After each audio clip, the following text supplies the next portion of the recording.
Bill Maher called out CNN's Kaitlan Collins on the network's bias. Let's watch. You made press because you were on Stephen Colbert's show, and he said something like, you guys at CNN just report the news straight. And the crowd burst into laughter. CNN is the place where both sides can watch. And I'm talking about the people on CNN. And what I know what the conservative side of America thinks, and I don't blame them. They were just gushing about how great a speech it was. And I think she did fine. I didn't think it was as good as they were making it out to be. It does look like tokenism. It's kind of like the same as The View. In a way, I feel like it's more insulting than what Trump does. And Trump says you're the enemy of the people, which is pretty bad. What she's kind of saying is, I don't need you. I'm not talking to you. You don't matter. You're not relevant anymore. To me, that's even worse than I hate you. It's like, I don't think about you. I don't know if it's worse than denigrating the press on a daily basis, which is what Donald Trump. Recently, we showed you Bill Maher absolutely roasting Kaitlan Collins for going after Caroline Leavitt. And honestly, we thought that would be enough to make her back off. But no, she doubled down. The CNN anchor is still coming after Leavitt, Trump, and Elon Musk with even more desperate attacks. But this time, Bill wasn't about to let it slide. The takedown? Even more brutal, pure fireworks. Lucky for you, we've got all the receipts. So let's roll. Would you continue to give Ukraine money and weapons if you're elected? What's the answer? If I'm president, I will have that war settled in one day, 24 hours. It'll be absolutely Do you over. want Ukraine to win this war? I don't think in terms of winning and losing. I think in terms of getting it settled so we stop killing all these people. Can I just follow up on that because that's a really important Excuse me, statement let me that just you just follow made up. there. Can you say if you want Ukraine or Russia to win this war? I want everybody to stop dying. They're dying. Russians and Ukrainians. I want them to stop dying. We'll get to Bill Maher's epic takedown in a second. But first, let's talk about why a guy who voted for Biden suddenly sounds like he's siding with Republicans. Here's the deal. Woke journalists have been setting traps for Trump long before he even won the November election. And leading the charge, none other than Kaitlan Collins.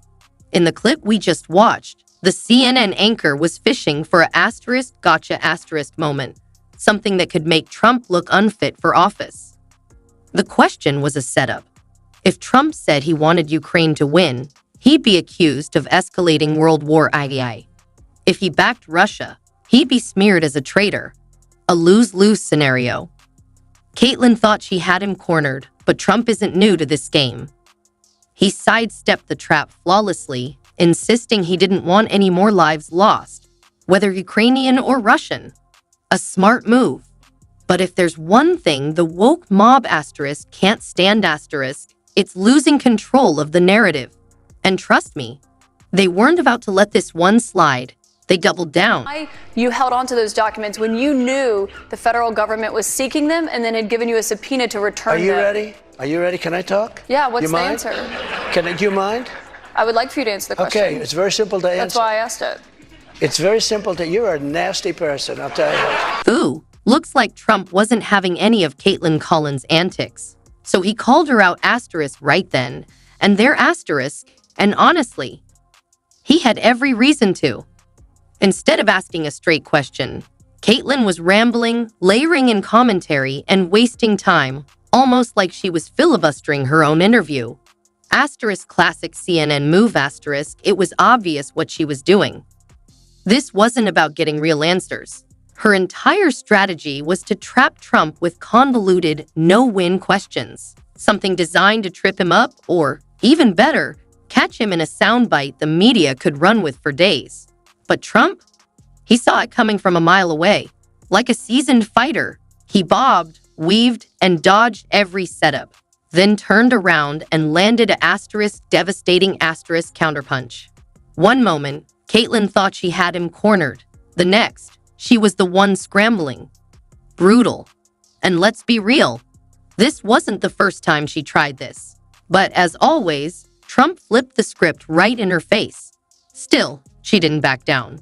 This time, she went after asterisk his son asterisk, Donald Trump Jr. That environment wasn't just created by Donald Trump. Okay, but can I say, you can't blame, and everyone wants your dad to be safe. No one wants the threats against his life to happen, but you can't blame the media for those threats. There's been no evidence that's what drove those. And allows people to have a platform to call someone literally Hitler every day for 9 years, it creates it. Okay. Whether you want to believe it or not, that's a fact. But as you know, J.D. Vance once likened your dad to Hitler as well. He questioned if he was America's. This heated exchange happened right after the assassination attempt on Donald Trump. And Trump Jr., he didn't hold back. He squarely blamed the media for fueling the attack by constantly comparing his father to Hitler. And honestly, he's got a point.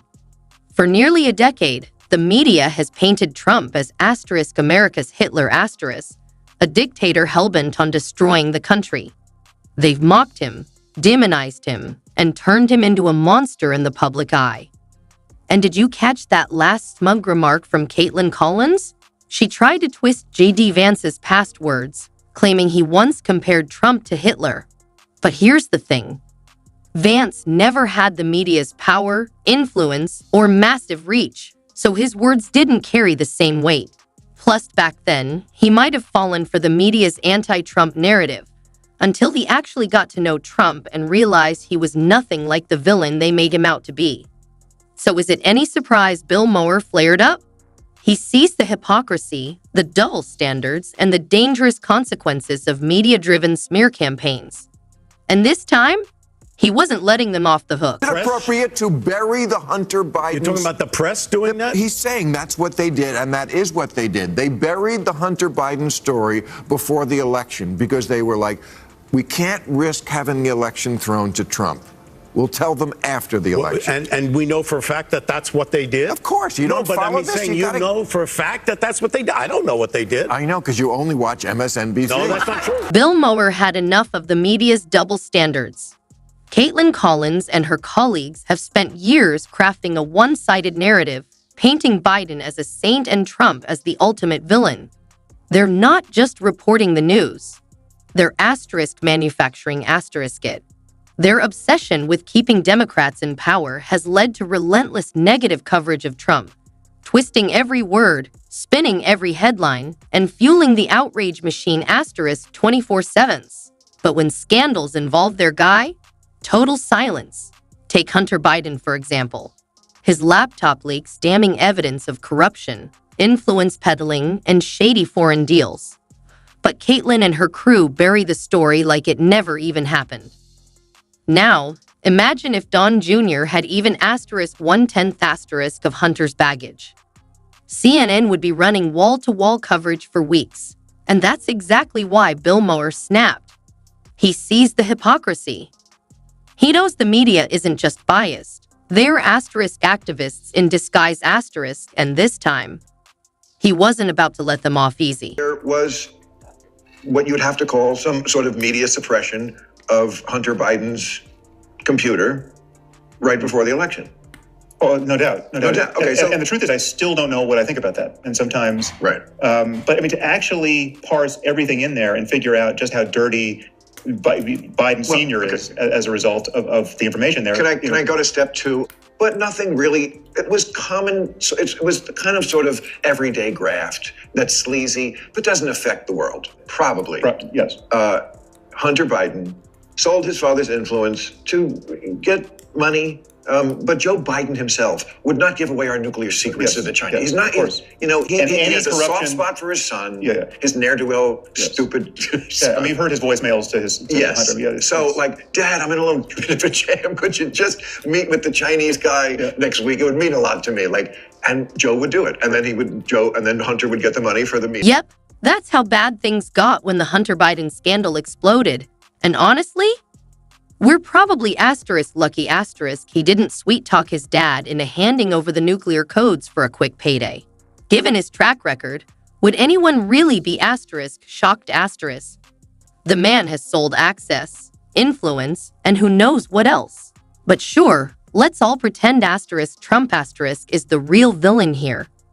The media bends over backward to protect the Bidens, acting like Hunter is just a misunderstood guy with personal struggles but let's be real. If Trump Jr. had even half of Hunter's scandals, The media would be calling for his asterisk public execution asterisk. The hypocrisy is asterisk insane asterisk. They'll manufacture a scandal out of asterisk Trump breathing asterisk yet when hard evidence of corruption, shady deals, and influence peddling drops on Hunter. Asterisk crickets, asterisk. And that's exactly why people like Bill Maher, who used to lean left, are finally calling out the nonsense. At some point, even lifelong Democrats have to admit this isn't journalism. It's asterisk propaganda asterisk and at the forefront. Kaitlan Collins. So after all this, it wasn't exactly shocking when she finally sat down with Bill Maher for an interview. We asterisk knew asterisk there would be fireworks, but no one expected asterisk